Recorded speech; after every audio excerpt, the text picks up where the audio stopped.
welcome to another episode of Momentos and Voices. Today I have a super cool and special guest, Stephanie Guerra, the face behind Puro Pinche San Antonio. Thank you so much for being here, Stephanie. Thank you for inviting me. I'm super excited that you're here. We've kind of met a few years ago. Yes. And I think it was an influencer event or something like that. I was trying to remember where, but I know I would just always see each other. Yeah. And then the lines blur. Did I see you on Instagram or did I see you in real life? Right. But I think we've always kind of kept up with each other. At least I know I've definitely kept up with you. So thank you so much. It's an honor to have you here. Yeah, I'm glad I could finally make it. Yes, thank you. Thank you. Well, like always, I like to start this podcast just by getting to know you, who you are, where are you from? Yeah. Just tell us who Stephanie is. Sure. Yeah. So Stephanie Guerra, aka Puro Pinche. People do call me Puro Pinche or Pinche instead of Stephanie sometimes.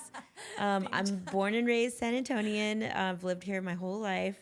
And I actually live not too far from here on the east side of San Antonio. I kind of grew up all over. I grew up on the northwest side, on the west side, on the south side, kind of moved around. And now I'm on the east side. So I think I've lived in most parts of town except for Stone Oak. It's a little too far for me. No offense. But, I started Puro Pincha because I really have this great love for downtown and all of the local arts and culture and events that are happening. I grew up in downtown. My parents used to work at the Market Square and the curio shops when I was really little. My dad became a firefighter, so the fire stations he worked at were in and around downtown, and close to San Antonio College. And then my mom, she used to work at Josky's and River Center Mall, and she worked for an attorney's office close to downtown too. So we've always been around downtown, and I always knew that there were a ton of things going on, and San Antonio was exciting and it was busy.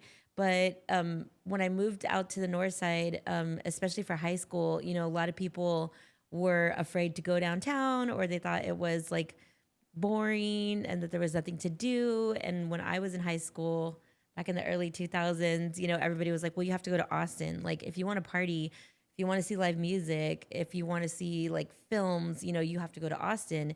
And I was like, no, we have all that. It's here. It's downtown. I promise you. I used to hang out on the St. Mary's Strip and go to live music venues like the White Rabbit, which is now Paper Tiger. And I was like, it's here. It's just harder to find.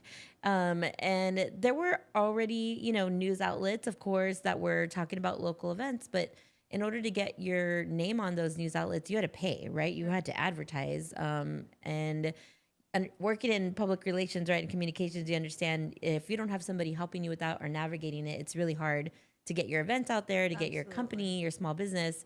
So I really just wanted, it's a whole, you have to learn it, right? And I didn't go to school for it, but I was really fortunate to have an internship a long time ago for a local PR company. Okay. And I was like, I'm going to start trying to help market, like local events and just publicize them and put them out there and show everybody there's a ton of stuff to do. So that was over 15 years ago. Puro Pinche officially turned 15 in June this year. And I still talk about events, and I still talk about, where to eat, where to shop, where to see art, where to hear live music from a local's point of view. And we've seen just the changes that have happened in downtown over the last 10, 15 years, and more people are coming downtown. And it really just makes me happy to know that like people see the heart and soul of the city. They see the people behind the scenes, that are making everything happen. And I'm glad to be a small part of that. I think you're a big part of it. Thank you. So you said you started 15 years ago. Yes. Where did you first start? Was it Instagram when you No, first started? Instagram didn't exist. That's what I thought. So I actually started a few years before then, but just under my name, right? Okay. So yes, I'm a little bit older. I always tell all the new content creators, like, I'm an OG. They're nice, right? They're like, you're not old, you're experienced. And I'm like, thank you. But I started on like MySpace and Tumblr. Say MySpace. Yeah. Yeah. And so I started really with the event list on Tumblr. So you can actually still go Google and find my Puro Pinche Tumblr and go back through the archives and see, my show posts from 2012, 20, like a really long time ago. But I started there, and it really took off because Tumblr was like a blog website, and you could reblog, right? So you could share. So people, like hundreds of people, would share my posts with all these events. And so it really took off from there. And then, and I found out about all these events because I went to them. Okay. So I went to the art gallery, I went to the dive bar, the music venue. Right. I met the owners, I met the promoters, I met the people like having their events.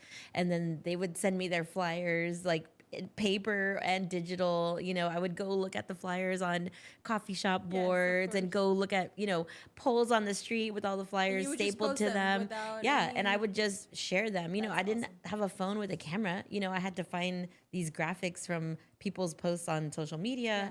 So started sharing those. And I still to this day don't ever charge anybody because I handpick those events and I share them. And I try to stay to sharing unique events, and not so much, like the weekly karaoke or, the same event that happens every month, try to show those. More unique. Yes. And so people were like, how do I get my event to you on Puro Pinche? What do we do? And then they would just start sending me all of their flyers. And I was like, this is great. Like I'm doing hours of research and digging, but now people want to help me do that. Yeah, they want to be on this list. And it really took off. And, maybe 2011, 2012, I started having my own events. Like I would book bands, local bands. I would help host happy hours and mixers. I started officing downtown. It led to me like working on some big music festivals and other festivals downtown, cultural festivals. I had co-founded a music festival called Maverick Music Festival in La Vita. I co-founded Muertos Fest. I'm not a part of it anymore. But like those were all things like I knew everybody wanted because we talked about it, but we didn't kind of have those places where we could have events like that.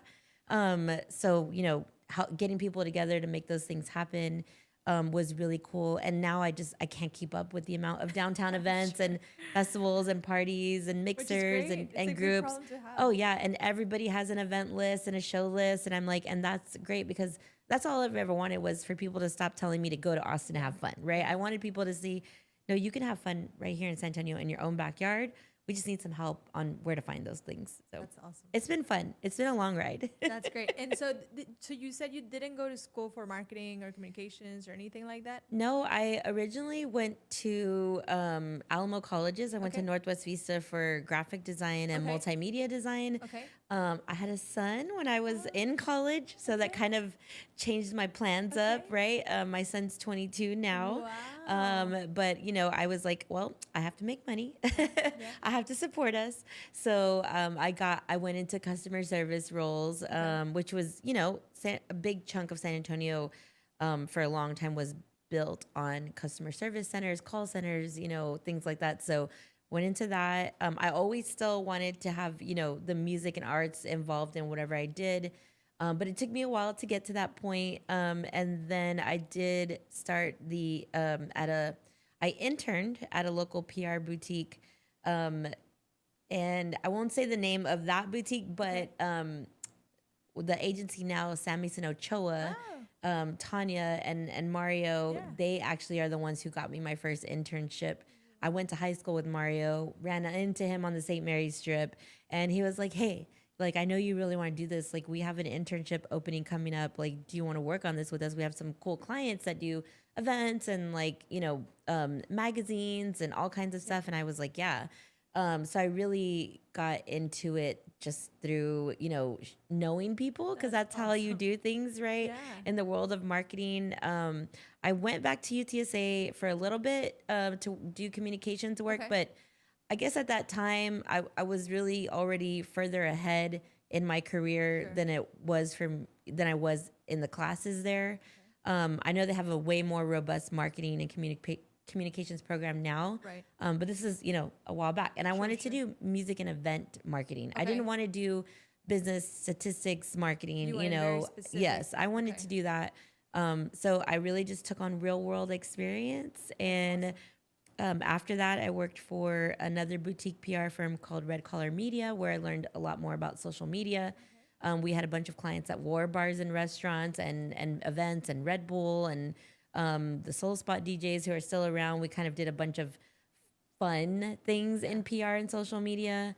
And then just kept going from there. I went to go work for city council in communications and special events. I went to work. Oh my God, I've had so many jobs. Definitely have the entrepreneurial spirit. I love that. I worked on the festivals, on the music events. I most recently worked on the men's Final Four That's right. through the San Antonio Local Organizing Committee. So we worked hand in hand with the NCAA, and all of those experiences led me up to this. So I didn't have the formal school training. But you had the life I training had for life sure. real world life training. I never thought I would have been the director of marketing communications working on the men's Final Four. But, sticking my neck out there and working for all these different groups, organizations, even, interning, street teaming, doing the grassroots guerrilla marketing, really helped me learn that this is, a profession I can do, and I may not have And to you're have great at it. a formal degree, and I really appreciate that. Yeah. And I'm just open to learning all the Yeah. time, right? I'm open to learning. There's so much to learn. Things change all the time. We saw, how much we had to pivot for events and entertainment during the pandemic. Yeah. And, it's always, I think that's the thing that, like, even if you have formal education and formal training, like, if you work in the world of events and entertainment and marketing, things change every day. Oh yeah. And you have Sure. to be willing to adapt to Be that. flexible. Yes. So I want to go back a little bit. You said you have a 22-year-old son. I do. Which you look super, Cheers super, to us super moms. young. Yes, yes, cheers. So how was that for you, being such a young mom? Because obviously you're super young. I imagine you were even younger, right? Yes, I'm only 29 and he's 22. How is that? I'm sure it was like a pivotal point in your life where when you Yeah. realized you were pregnant, had to leave school, and then obviously figure out a way to now survive and feed your child. Yeah. How was that for you? I mean, I it was unplanned.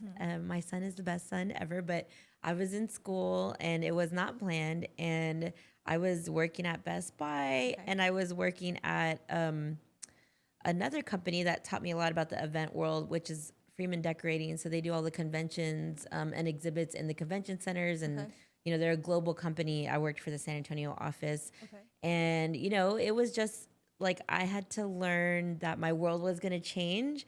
And I was going to have this little life to take care of. And it was not going to be like I could just go out whenever I wanted to. Yeah. I couldn't, attend every event because I wasn't going to, constantly have babysitters and school. I was in the middle of school. I still was in school when I had him, but I definitely took a break after he was born because I was working full time, and I was like, I have to pay for his clothes, his food. Of course, I was really young, so my parents were, they let me live there still at home, so I didn't have to pay rent. Yeah. But I had to take care of us. I had to pay my car payment. I had to pay my school tuition. I had to do all kinds And of take things. care of a new life. Yes, and take care of him. So it kind of threw a wrench in, what I thought I wanted to do in music and entertainment. And I was like, that's fine. Like, I love my son. This is a great experience. I love being a mom. But when he was old enough, I definitely dragged him to every single event. Good. So, once I got back into it and I never stopped really going to concerts and going to shows and festivals and events. It was just, not as frequently. Maybe a little But break once in he was between. old enough, I took him with me everywhere. I brought him downtown all the time for, they had movies in the park at Hemisphere when Hemisphere was, still had the arch over behind the Magic Theater. We would take him to see movies down there. I took him to the Central Library for all the big events they had. And we lived on the far northwest side, but I still knew like downtown was where it was at, right? All the arts programming, all the free programs that we had going on downtown. He went to a couple of youth programs like at the Guadalupe Cultural Arts Center. He did art classes there. He did classes at Blue Star. I tried to get him involved with all those things. I went to middle school at the Foya Middle School, which is over here in the west side, right across from Lanier High School. So I got to see like how all of the community programs, really were available and were free, and just I couldn't afford to pay for summer camp and daycare and all of those things, but I knew I still wanted my son to learn, school smarts and then also cultural smarts. Sure. So I took him to a lot of those things. And that's really where I did get into like, wow, like this is, not only do I want to talk about concerts and, bars and late night stuff, I want to show arts and music and Cultural family friendly. Yes. Everything that like everyone can go to in San Antonio. So he was great about it. He loved going. He had fun. Now he's the most introverted kid ever, and I'm sure that's because I took him everywhere, and he's had to talk to everyone, and he knows like, yes, that's my mom on TV. Yes, that's my mom at that event. But I mean, he gets perks from that. That's awesome. But yeah, it's funny because he was in one of my videos recently on Puro Pinche, and it was an HEB video. And it's of the new HEB out by UTSA because he'll be going to UTSA in the spring. Nice. And I was really surprised he wanted to be in the video because he hates to be on camera. And I knew it was going to happen. Everybody was like, you have a kid? And I was like, yeah, I've had him for 22 years. He's been here. Yeah. And he used to be on my social media a lot more when he was younger, mostly because he didn't have a say, right? And then once he got to be a teenager and he told me that he didn't want to be in pictures anymore and he didn't want to be in my videos and social media. Because and I was like, you don't have to be, like I get it. And it was also partly being cautious, right? Because people are kind of weird about having your kids on your social media sometimes. And so just being safe and respecting what he wanted. His privacy. Yeah, he was not on for a long time. But every once in a while you'll find him on my social media. He loves to go to movies with us, concerts with us. He loves HEB, Whataburger, all the places. So he wants the swag, from those things. We have a lot of fun together. But it definitely was not in my plans. Right. But it became such a great part of Puro Pinche to be able to experience those things with him as a mom, as a family. And my parents also go with me to everything. So my parents did not understand what I was doing in the beginning, right? They were like, Stephanie's always on her phone. Get off your phone. She's always out at events. Yes, always out. Was she out partying? And I was like, I'm not partying. I mean, I'm partying, but I'm also working and I'm having fun. And it looks like fun. And I get where you are confused about that because work hasn't really been fun for y'all. Work is not supposed to be fun. Yeah. Right? So it took them a while to understand social media in general and just going out and documenting things, right? Creating content, producing events. And then I will say, like, I think one really big moment was when I had the music festival Maverick in our first year. And we were in La Villita, which is where my parents had always gone for Tejano concerts and festivals. And we had 4,000 people there, sold out. And Gary Clark Jr. was our headliner. And I got to take my parents backstage and on the side of the stage. And they were like, oh, wow, like Stephanie's doing these things and it's really cool. My son was on stage with me. Like, it was a really cool experience for my family to like finally understand, like what the world of events and entertainment is. But that's awesome. It's been a long journey as a parent. But I appreciate it. And I think it definitely has made me a more well-rounded person and content creator because, I'm just constantly looking out for families as a whole and what you would want to experience in San Antonio. Exactly. And you leave a very good message because, yes, I mean, I'm sure having a kid that's planned is hard. Yeah. And I'm assuming having a kid that's not planned is even harder. But that's a huge message, I think, for moms, especially out there. I mean, parents, but you don't have to give up on everything. Right. Once you're a mom, I mean, like you said, you had to pause it a little bit, which is normal. I mean, you do have a newborn and you can take the baby to the bar. They're not going anywhere. But that doesn't mean you have to completely give up on your dreams and your aspirations and your passions. Yeah. And you found a way to include your son into all of these activities. And that's something so important, I think, because it's so easy for us moms. And I speak as a mom, I'm sure for that too, but to lose yourself. Yeah. 100%. Once you put on that title of mom, unfortunately, and I mean, every circumstance is different and every life is different, but I think it's important not to lose that, not to lose your passions, your goals, what moves you, what makes you happy, because the happier you are, the happier mom you're gonna be, right? It really is a privilege to be able to do something outside of taking care of your family, right? Yeah. Like, not a lot of people get to do that. A lot of people, they have to work, go home, take care of the family. Like, that's their day to day, and there's absolutely nothing wrong with that. But I just love that, with the digital world, if you want to, you could make something of yourself for free. And even if you don't make something of yourself, but it's still in whatever that new passion is, that new industry, that new career, and you just share things because that's what you're feeling and that's what you want to talk about. And even if you share them to like one person, it's still an outlet for you, right? Is. It's still a way It's of so therapeutic. venting, of finding like-minded people, of finding a circle. I've had so many friends, of course, that were from pre-digital era that are still my best friends, and then so many new best friends and great people that I've met through social media, because you can just find those people that share the same interests and goals as you. And so the goal is not always right to just like make it big or go viral, which I've never gone viral, so that's not even like a thing for me. That it's not a goal of mine.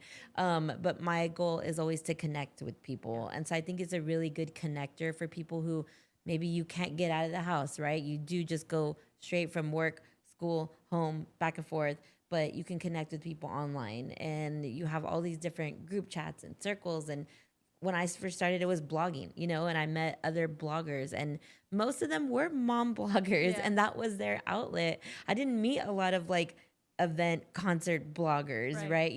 Like it really was mom bloggers, and that was such an outlet, just like connecting with other moms. And maybe they never even met in real life, but they connected online, and they had book clubs and movie clubs, and like, what are we gonna, where are we all shopping at, where are our kids going to school.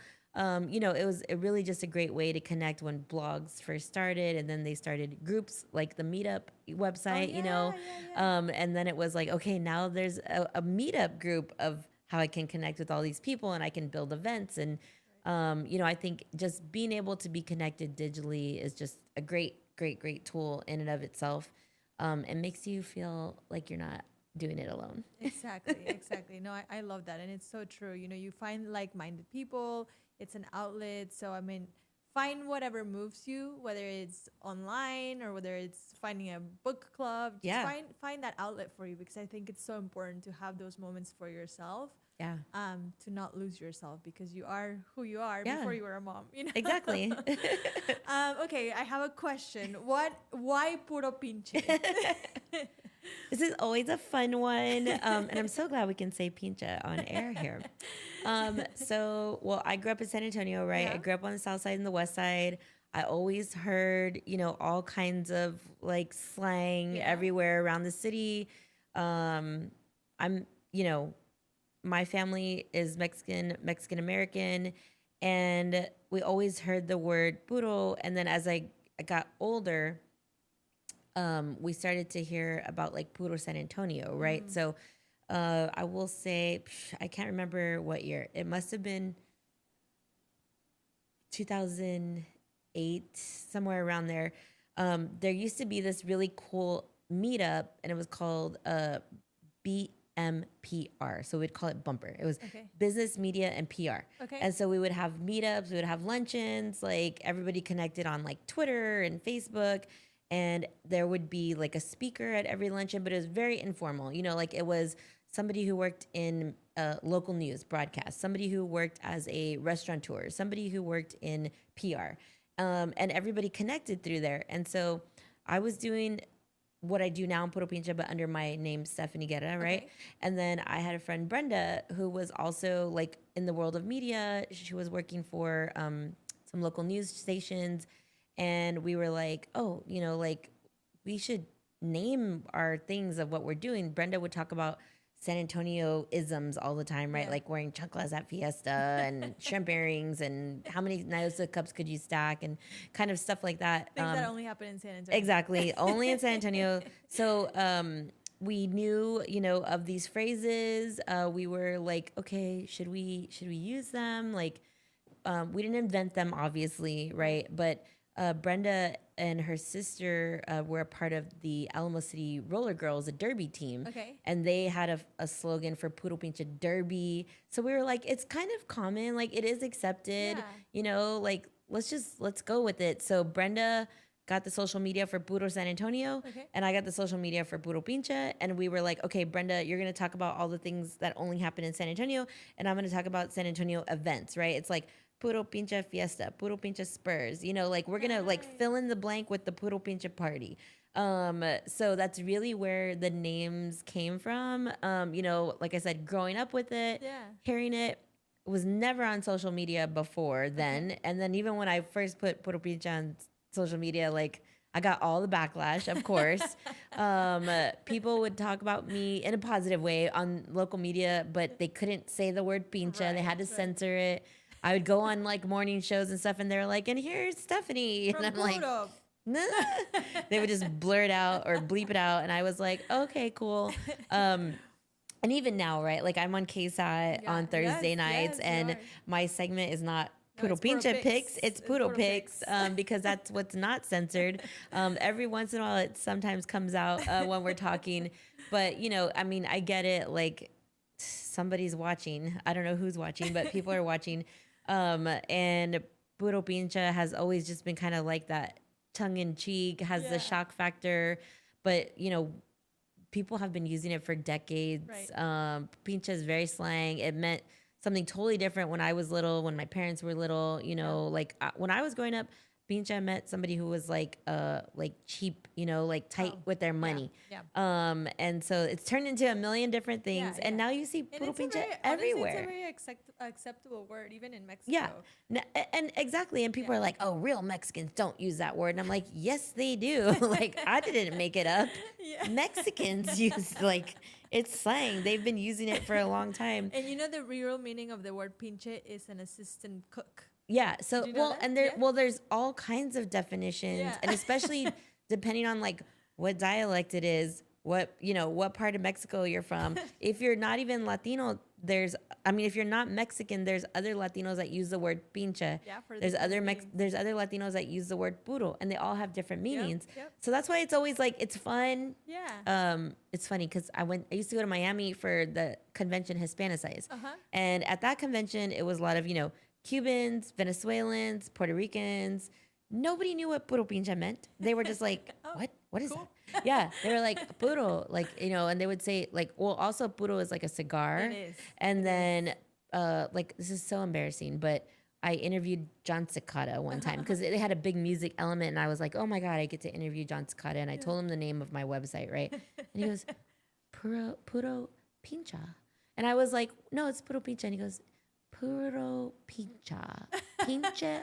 He couldn't say pinche for the life of him. And I was like, it's just not a thing.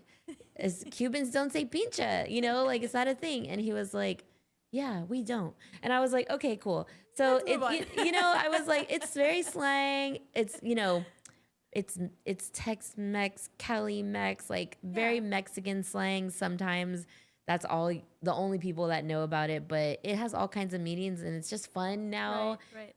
And I definitely was the first person, to put it on social media. Like I own puropinche.com, I have all of those first, but now I see it everywhere. It's literally everywhere. And I'm glad because, there's the whole talk, of reclaiming, reclaiming our words. My mom would have never said chingona when she was little. She never would have said pinche probably. When I told my grandma about it, my grandma is 92 now, but so I told her about it 15 years ago. And I told her, and she was just like she was shocked. And then she had this nervous laugh, and she didn't know what to say. She only speaks Spanish, and she was just like, ay, mija, como que pinche, and she was just weirded out by it. But she's seen me now on the news. She loves it, she gets it. My grandma has said some crazy cuss words of her own on some of my videos sometimes. It's definitely the least. And it's just, I love that people embrace it. And I know I didn't invent that word, but it's just a really fun thing, to bring online and then see how wild and how far it's spread. Right. And at what point did you make that jump into like the Instagram and then Yeah. become like a well-known influencer in San Antonio? When would you say was that break point? Yeah, so influencer wasn't a word Yeah. 15 years ago. It wasn't a marketing term that they used, at least.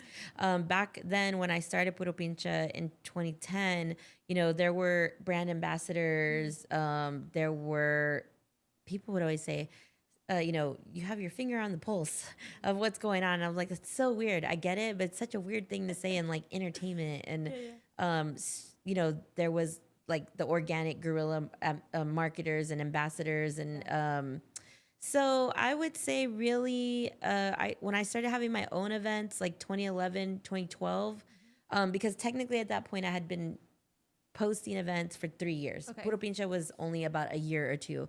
But then it like really took off for me as far as, oh, I could do some things that make me money off of this. Yeah. Of course, when you're a music promoter or an event promoter, you're not making a ton of money. Yeah, yeah. And especially starting with local shows, you know, Sure. local musicians, local art. I didn't really, it wasn't lucrative, right? Right, Not at the time. right. But I started doing street teaming for like major promoters and labels. I was an Island and Def Jam Records street teamer. So I would do that in San Antonio and Austin. That taught me a lot about organic guerrilla marketing, grassroots marketing. And then I used to work for some big event production companies, and they would pay me to go out into the street. And then they were like, well, you have this awesome audience on Puro Pinche, and we want you to tell your audience about these events. Like, sure, we want you to go out and put posters up and flyers out, you know, but we want you to tell your audience about our events. Right. So then people started paying me, and I was like, oh, wow, this is a thing. Okay, cool. So I got paid, you know, for the first times to promote people's events and post them on my social media or do giveaways or make fun, you know, social posts. There wasn't a lot of, there weren't reels. Reels didn't exist then either. Right. So it was a lot of fun to see, oh, wow, people like want to tap into what I've built and what I know is like a great group of San Antonians that want to go to arts and culture things. Yes. Sure. So they started tapping into that. And then it was the brands. So then Red Bull came and they were like, Stephanie, we want you to host an event and we want to sponsor it. And we want to help make it this much cooler because we know we're going to be in front of your audience. Dos Equis, you know, I worked with Dos Equis. I worked with all these agencies that didn't know how to get in front of San Antonio people, but they knew they wanted to reach the local audience and especially the Latino audience, right? So that was like, oh, wow, there's this whole other thing I can do that's not just my social media.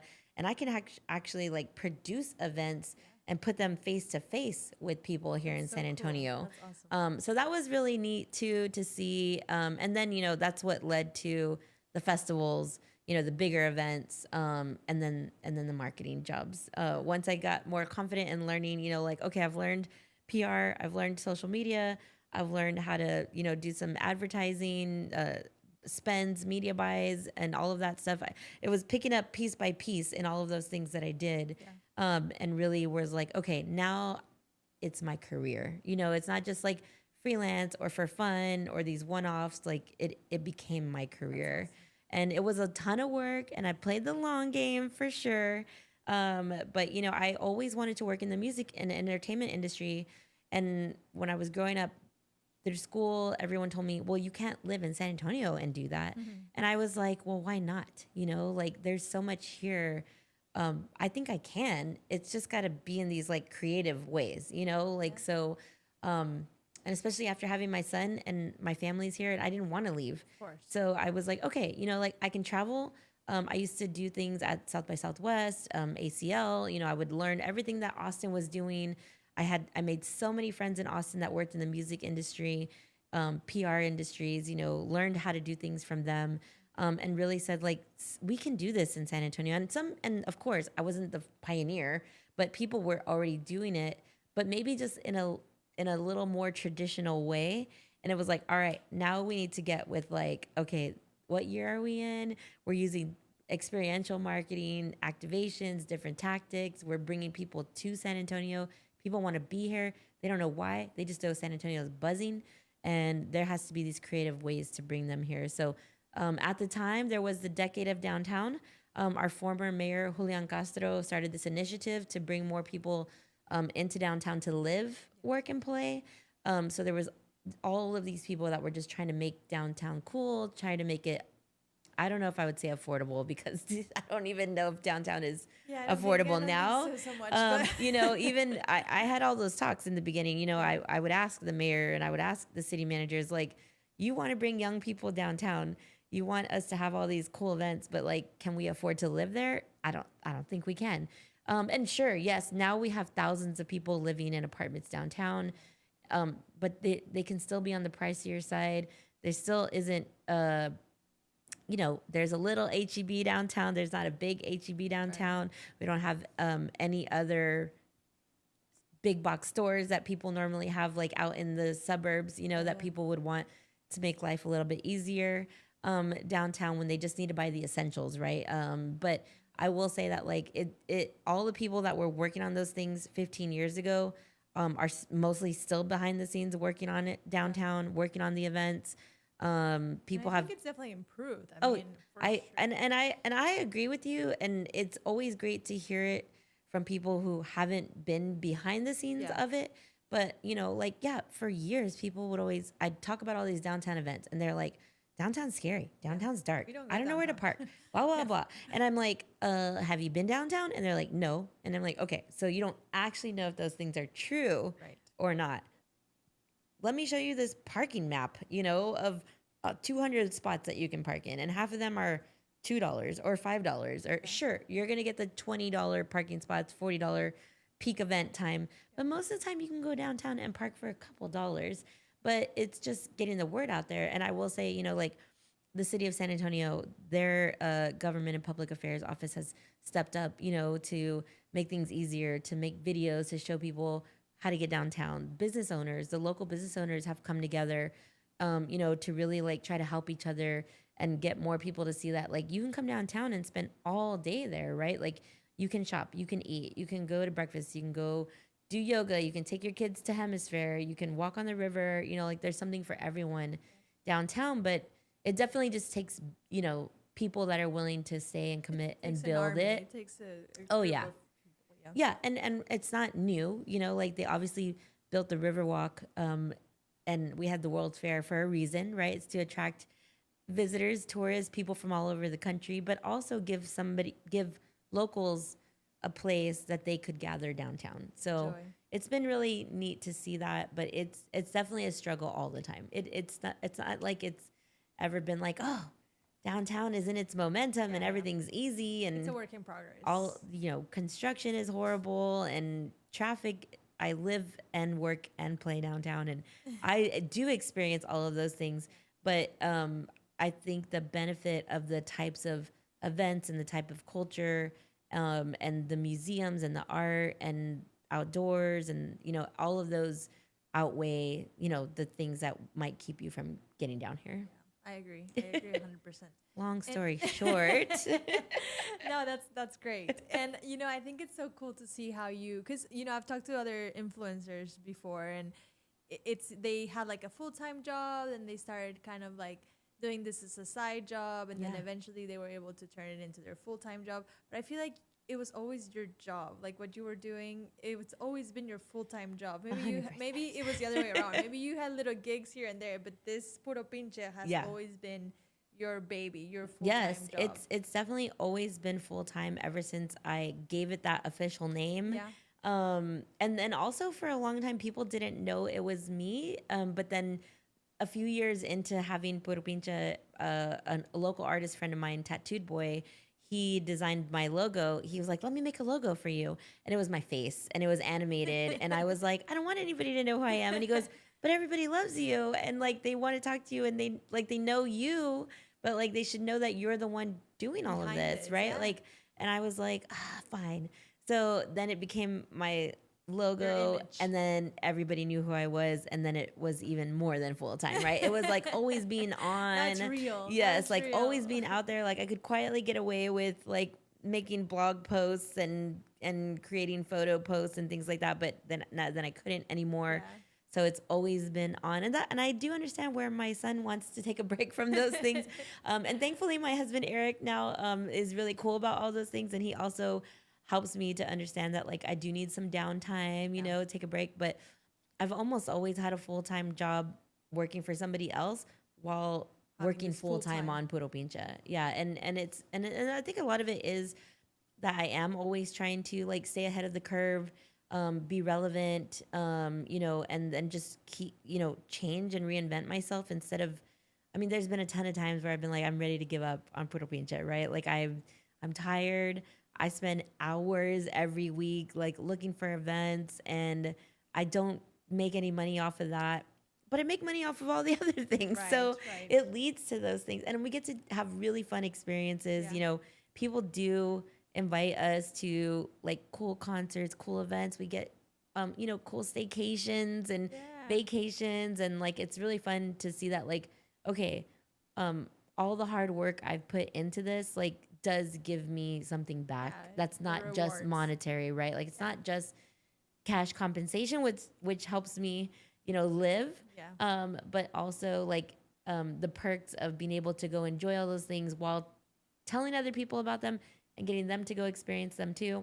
That's awesome. No matter what, I always talk about free events, right? But there are paid things you have to buy tickets to, and it's helping people understand that just like, you know, people want to support me, they want to support Puro Pinche, and in turn pay those ticket prices and support those local people and business owners behind those events, right? You got to pay the talent, you got to pay the event producers, you got to pay the caterers, the cooks, you got to pay all kinds of things, and it goes into like your quality of life and enjoying life through arts and culture. No, that's awesome. And it is the experiences too. You know, obviously the money is great. Yeah.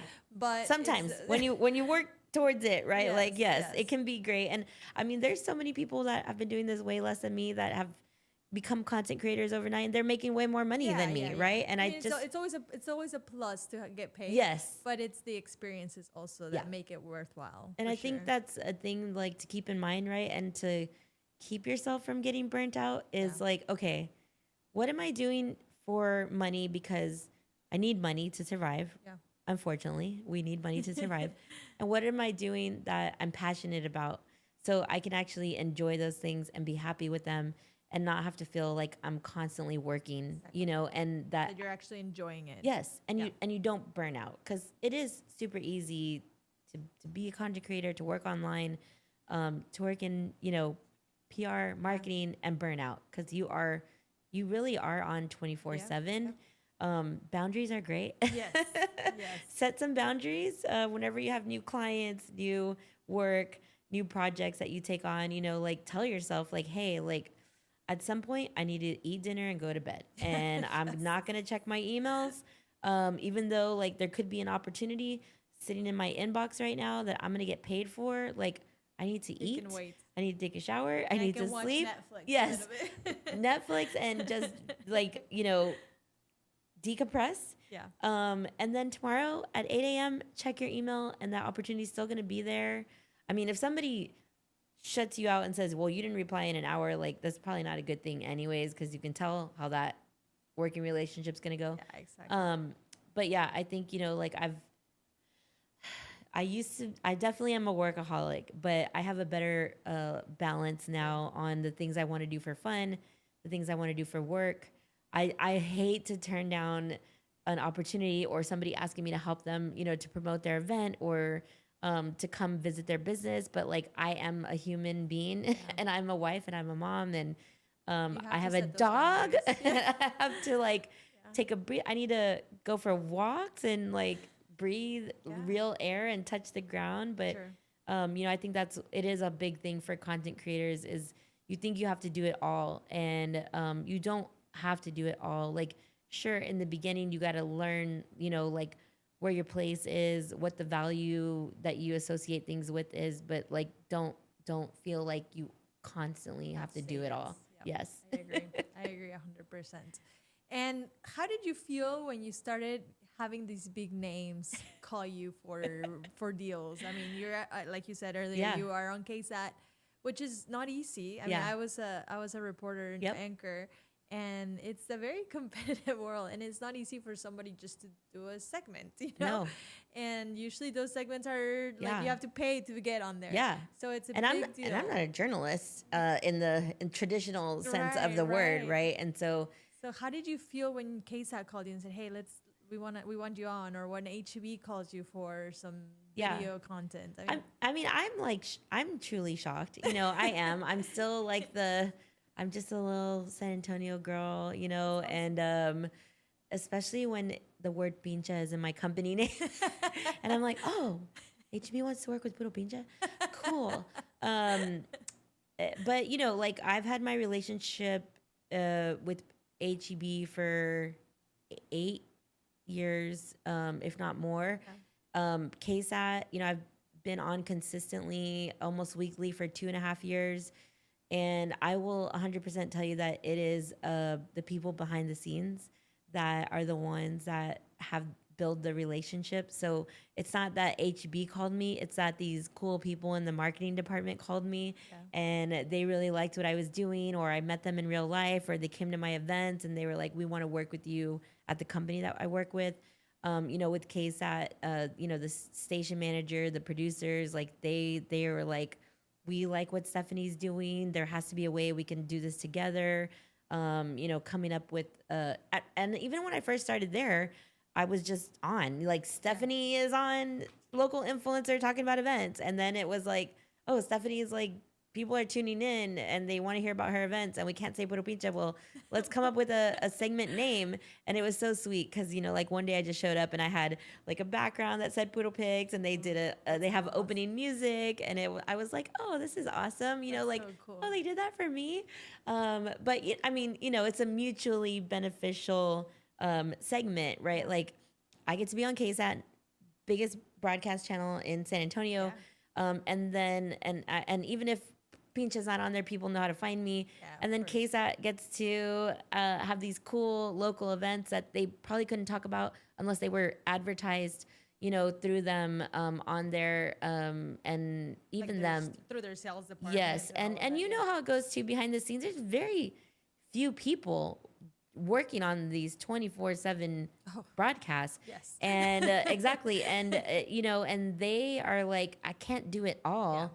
Yeah, but, I think it's really cool because now KSAT has, here's a video of weekend events, like they have a newsletter every week for their subscribers that talks about all the events going on. And so I think it really helps them to have these collaborations. And that's where I see that the big businesses, the big brands have realized, like, if you want to tap into the people in the local community, you should probably do it through somebody who actually knows the local community and who is relatable and who can speak their language, right? Yeah. And I don't just mean English or Spanish. I know I asked you about that because my Spanish is not amazing, and I wish it were better. But it definitely is like HEB, right? For example, everybody is always like, well, how did you get to work with HEB? I'm like, well, HEB wants people to know what their shoppers look like and what they actually go to the store for. So they have content creators like me that are real different people. Backgrounds, real people in all these Texas cities showing what they really shop for. Like, it's overwhelming to walk into a grocery store like HEB and you don't know where to look. And every store is got a basic structure that's the same, but it's different from neighborhood to neighborhood. Right. Even the products are different from neighborhood to 100%. Yeah. And I get it. Like the HEB product developers and like they really, really do a ton of work to find out what the neighborhood wants. But if you can have somebody on social media help you showing that and you don't have to try to figure it out yourself, like it's a win-win for everybody. Exactly. So it's always been really cool for me. I did this pilot program with Dos Equis years ago, and I got to go to New York for training. I got to learn like all these creepy things, like from the Most Interesting Academy and the Most Interesting Man. And I got to bring that back to San Antonio. And I was like, man, they flew me to New York to learn about these crazy activations that they have and then come back and party in San Antonio. Like that was just crazy to me. And then, I went to that conference, Hispanicize. They would, give a certain amount of passes to people to invite them. I've been in a Google cohort for like human rights and civil rights.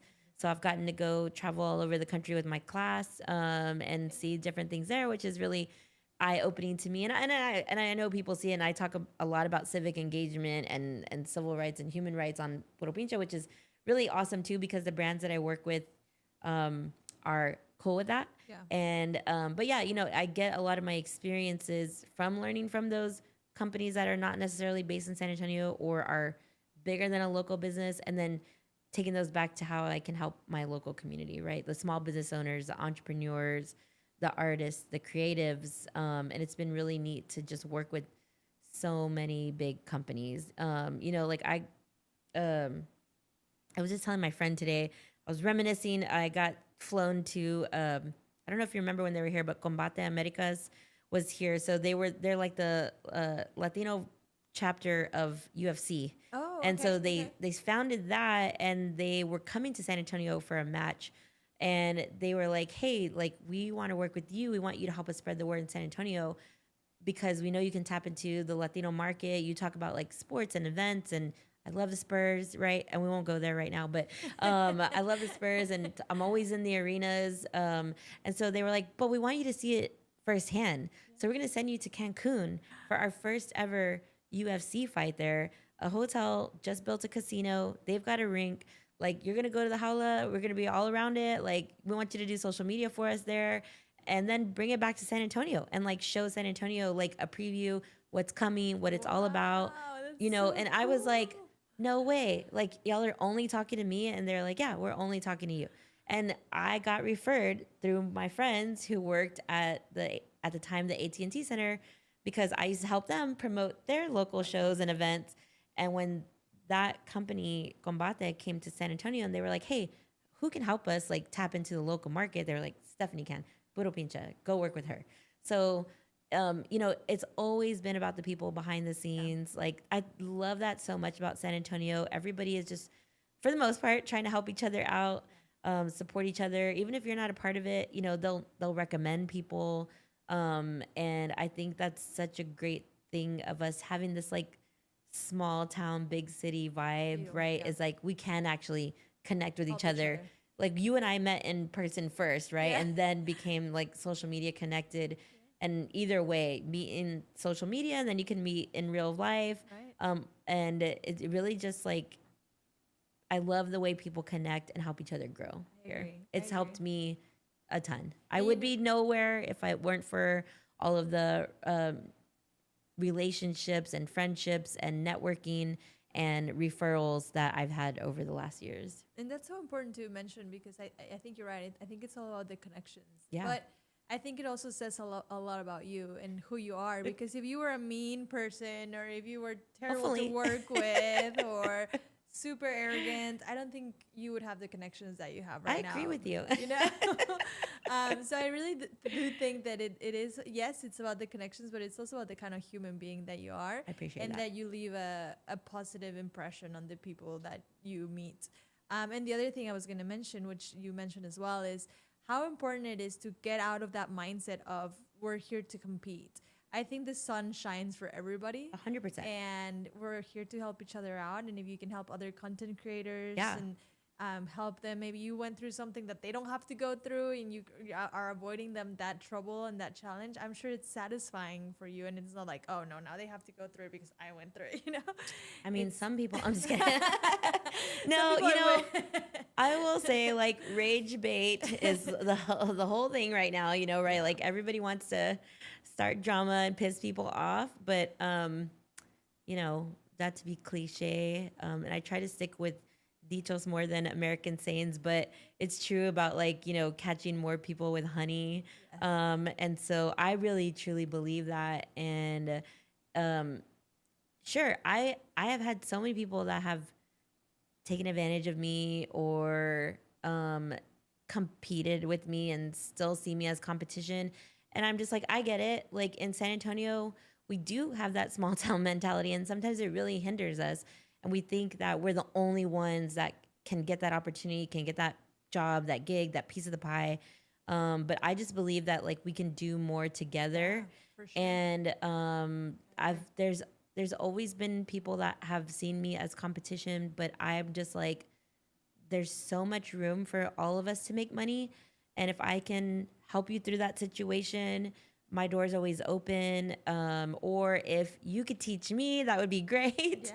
And I feel like I've had so many great mentors, so many people, that have really just opened doors for me. And I try to always pay that back, right? Like I know, like I said, I wouldn't be where I am if people hadn't opened those doors for me or invited me to the table, brought me there, mentioned my name, and I always tried to give that back because the more people in San Antonio that are doing it, the more abundance we have, the more our city gets out there, the more concerts I don't have to travel for. I'm just like selfishly, I want San Antonio to do better so I can experience more things here without having to pay an arm and a leg to go somewhere else. Sure. And I love to travel, but it is so expensive. And not everybody has that luxury, right, of just getting up and booking a flight and going somewhere. And even in Texas, we can't even get out of Texas without driving for hours and hours and hours. And it's like you should be able to have all of those experiences here in the city that you live in. And I do really think that content creators could learn a lot from collaborating with each other. Everyone has something bad to say about influencers and content creators.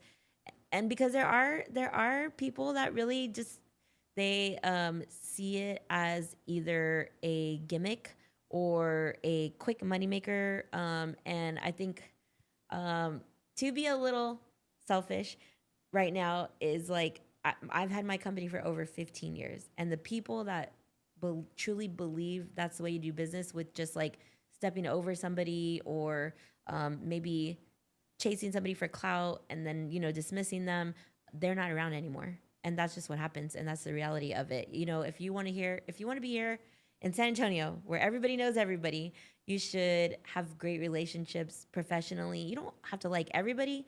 You don't have to share your secrets with everybody. You don't have to work with other people or collaborate with them. But at least remember that like everyone in San Antonio is removed by maybe 1 degree of separation. You'll cross paths at Yes. some point. And so maybe you don't know that person that you said something about or that you burned or,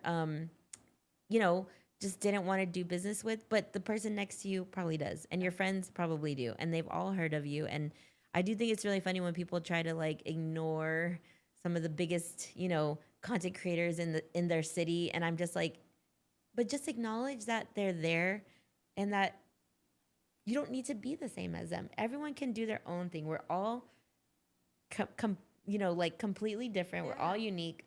There's plenty of room to talk about all the food you want, fashion you want, events you want. I'm like, please, more people come to concerts with me and talk about them because I want that. I want to see that on your social feed because I always have FOMO and I'm just like, oh my God, more people go to concerts. But I do think it's just a lot of people think there's not enough space for them. And it is very competitive, even in the job market, right? Like tons and tons of people that we know can't get interviews, can't get jobs. There's so many people that have been laid off. They're losing their jobs. And it just feels like, well, you have to fight somebody to get there. And I'm like, you just need a network. The more people you know, it's a numbers game, the more chances and opportunities you have. And you can really put yourself out there. Sure, there was a time when everything was, who has the best resume? Who has the best portfolio? Who has the best pictures on their social media feed? But that's not it anymore.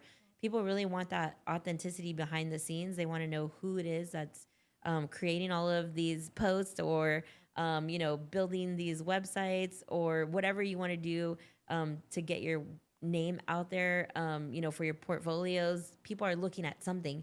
But they want to know it's more than what they see online. And I do think we're slowly starting to come back to that, after going through the pandemic and being separated from each other. And now we all crave like community and in-person meetings and gatherings. And it feels like nostalgic, because it's like, okay, people want to be in the same place together again. They're not afraid as much anymore to just meet random people, meet new people, become new friends, or you have a walking group, you meet a lot of people, or, all of those things are coming back. And so I really feel like that's the best opportunity, rather than seeing everyone else as competition. is to see them as a way for you to grow your network, to grow your business, to create more content. I agree. I agree 100%. It is hard. I'm not gonna lie. It's hard. People are petty. People like to fight. I don't like to fight. I like to. I will debate some people online back and forth. I know when someone's a troll and when somebody's like truly meaningfully like, wants to have a conversation, wants to learn. Like I want to learn from a lot of people, and that's why I engage in like that dialogue. But it's definitely like not easy being a content creator, especially content creators who just in the last 5 years have become a content creator who know it's a thing, right? Like when I started, it was not a thing. Content creators were not a thing. You couldn't get paid to post on social media. Now people have college courses for that. There's full academies and institutes that will teach you that stuff. And I see how it can feel like it's like a dog eat dog, creator eat creator world. But there's always something to find that is your niche, your passion. And put your salsa to it. Yeah. Like put your That's what I was telling you, right? Like I used to have a podcast. I wouldn't say no to somebody who has a podcast just because I had a podcast and you have a podcast.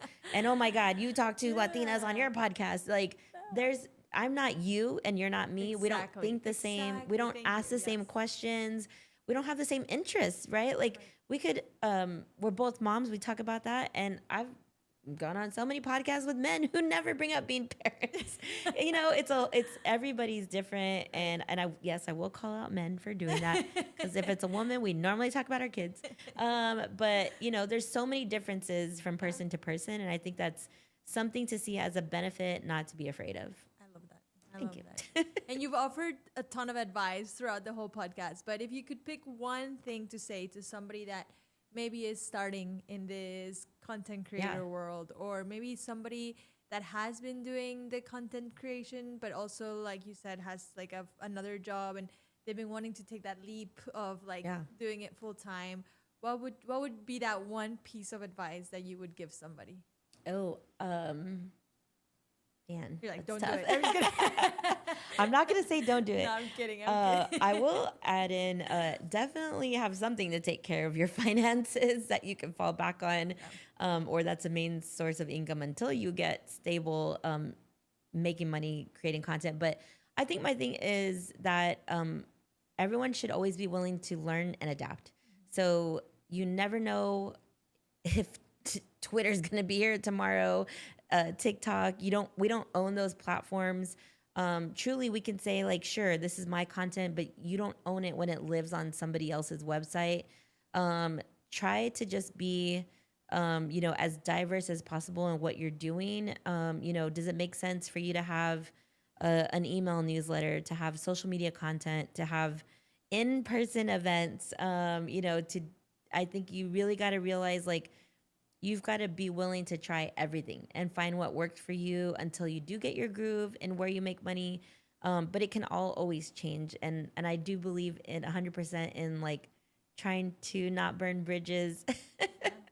A lot of advice all rolled up into one. No, I love it. But really just be willing to like learn and be flexible to adapt to, our environment. Everything changes constantly every day. Most days I'm afraid to open my social media and I don't know what's going to happen. Is my social media going to get hacked? Am I, is the, whatever, something's going to shut down, I think just know that like things constantly change in this digital space. Make those in-person relationships, find another hobby or passion or something that you're good at. Literally do not put all your eggs in one basket. Really, really be well-rounded about content creation. Learn a skill, right? Like if you're not a great photographer, videographer, learn how to write really good captions, learn how to put together great events, learn how to make really good relationships. So you can just hire the videographer, the person who's writing, whatever to help you out. And that's not always easy, to just say, well, I can just hire somebody, but investing in yourself and teaching yourself all of those things and being willing to learn and then work with other people, like really helps you go a long way, right? Like, podcast spaces, content creating studios, like those are meant to help people yes, while still making the owner some money, but like those will all give you chances to be diverse, to learn that there's more out there, to meet people in real life who are doing what you're doing, ask them questions, learn from them. I always tell everybody, like, if you see somebody who's doing something that you really like, and you want to do, or um, that you may want to mentor you, like, reach out to them. Everyone might not answer you, and sometimes you don't even get to see DMs because they go into like this random folder, but it doesn't hurt to reach out to people. Just always be willing to learn, just always be willing to educate yourself, educate others. I think like education is so important. It's something that we have been slacking on as a country. And I think it would help us a lot to just Google things. Don't always use Chat GPT because you're drowning you're using up all our water. But for sure, like learn, be open-minded, be willing to meet people. Come on podcasts when people invite you. It took us over a month, right, to like make this happen, and it happened. And you have a set schedule for this, and I have a crazy schedule, and it's like just don't think that things are a no, and just be patient with it. I love it. A long 5-minute piece of advice. No, I love it. I love it. So do you have a team behind you, or is it just you doing all the content creation? So my husband, Eric, helps me with shooting video and editing. Okay. A lot of creative direction does come from me. I do all of the copywriting, copy editing. I deal with everything from admin to, pitching, proposals, invoicing, all of those extracurricular things. My husband is a creative, and he works full-time for a local company in their marketing department. Nice. So he's got a full-time job also. Then he helps me, nights and weekends. And every once in a while, if I have it in the budget, I will hire other creators to help me out with some of my things that we just can't get to. Right. But really, it's a team of two. It's a team of two. That's awesome. It's a team of two. We have a standing weekly HEB video, so that's in our schedule every week. We have other partnerships that pop up, and we have to, again, be willing to drop everything, adjust. There's opportunities that come up all the time. I work with VIA on, park and ride and transportation options. So that's really neat that it's like, hey, there's a concert coming up. Let's do this. I work with CPS Energy. It's managing, like, those are long, big projects, right? There's agencies, there's people involved, there's approvals, there's feedback, editing, all kinds of things. So I do a lot.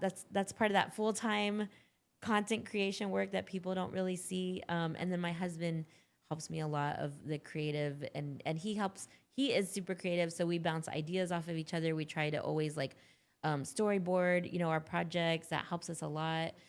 Plus we both have a lot of friends who work in, content creation, video creation, editing. So we've learned a lot about working with them, filmmakers. We learn the process, of like what that looks like.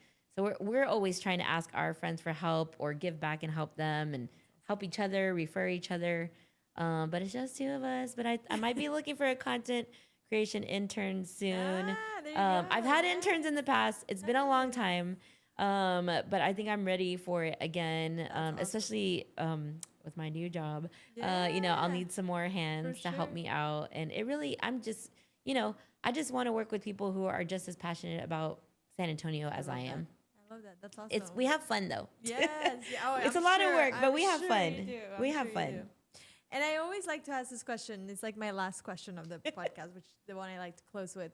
If you could go back in time and talk to younger Stephanie, little Stephanie, you can pick the age. What would you tell her after everything you've been through, after everything you've accomplished, after all the challenges that I'm sure you've been through as well? Yeah. What would you tell her?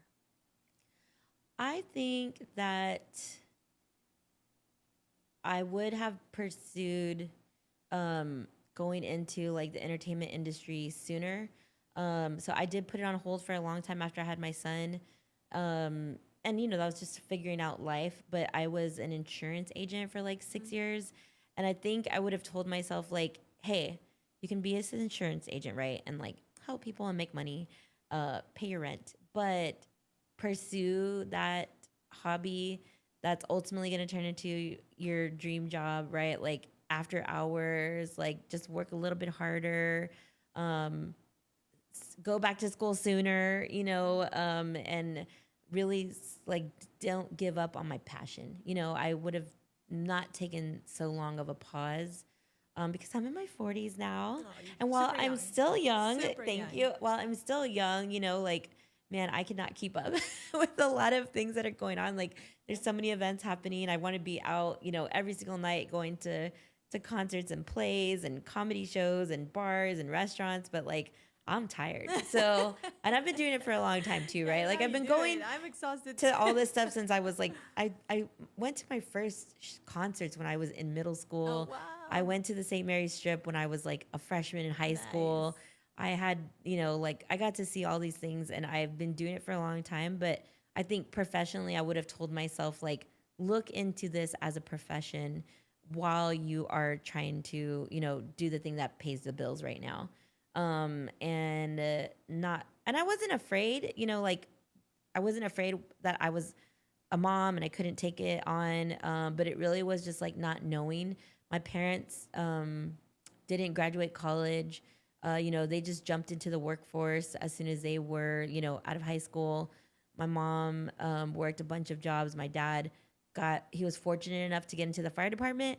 So then he had, steady income and benefits, but they still worked other jobs while he was in the fire department. While my mom worked for an attorney's office, they still had second jobs, third jobs. And that's what they were used to. And that's what I grew up learning, was that hustle. But it's like hustling with a purpose, right? Like have that purpose at the end of it, not just to make money or survive, but like be able to have that creative outlet. So yeah, I would definitely tell people if you have something that you want to pursue creatively or outside of your 9 to 5, like do it as soon as you can and learn as much about it. And don't be afraid to take that chance. Cause YOLO, right? Like I don't think I would have still started this 20 years from now if I just decided, oh yeah, I do want to work in the music industry. And I'm not saying you can't at any age, but it's way tougher. It really is way tougher. It is all about who who you're in front of, if you have the energy to just be going after things all the time. I love Thanks for asking me that question. Yes, of course. Thanks for letting me talk a ton. I love that. No, thank you. You have so much knowledge. I love it. I love it. you. Well, thank you so much. Thank you for coming. Yeah. Thank you for everything you've shared. Anything else that you want to share with us today? Support Latinas in media and digital media and marketing communications. Like we are always the ones behind the scenes making the world go around. So I love that. Congrats on your podcast. I know you've had it for a couple months now. Thank you. Thank you. And yeah, I just think like find those people that root for you and support you and want to bring you into new spaces. Like you invited me here. Thank you so much. Thank you. Thank you. Thank you. And everybody knows where to find you, but just in case they don't, where can they find you? I'm on Facebook, Twitter. No, I lied. Sorry. That's an old habit. Facebook, Threads, Okay. Instagram, TikTok, as Puro Pinche, and Puro Pinche SA, on some of those because randomly some weren't available 15 years ago, 12 years ago. Okay. Yeah, so you can find me on social media. You can find me on KSAT on Thursdays at 6:30 p.m. I'm on talking about Puro Pics, weekend events. And then I just like try to pop my head in every single place I can. So Nice. I'm normally at events. I love when people say hi when we're out in public. And then I love when people come to my events too. So never afraid to meet a new person. Make sure you connect with me however you can. I love it. Well, Thank you. Thank you so much for being here. Thank you for everything you shared. Thank you for opening up your heart. Thank you. And thank you for making the time to be here. It really means a lot. Thank you for having this space for us. Oh, thank you. Thank you. And thank you everybody for watching one more episode of Momentos and Voices. We will see you next week. Bye-bye.